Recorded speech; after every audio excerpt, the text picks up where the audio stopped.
And the third bad sin of good people is when they magnify the minor and minimize the major.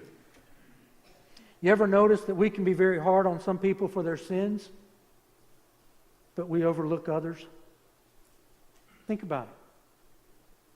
We tend to be hard on things like alcohol abuse, drug abuse, homosexuality, pornography, adultery, things like this. But we grin and wink at a racial joke. We grin and wink at so-called white lies or gossip.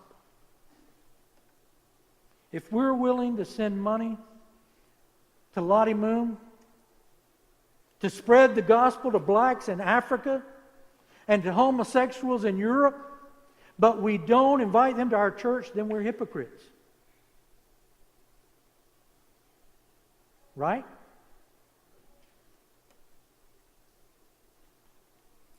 It's easy to put a few dollars in the offering plate and send it overseas, but God looks at our hearts.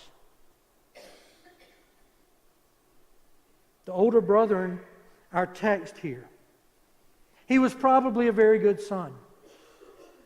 He probably worked very hard for his father and was faithful in all things. But he had a bad attitude. And Jesus says that's just wrong. He told the Pharisees they were behaving just like that older brother. And a lot of Christians do as well. In the Sermon on the Mount, he said to his disciples, us, your righteousness has to surpass that of the scribes and the Pharisees, the religious elite. Your righteousness has to go further than that. It's not enough to know the law.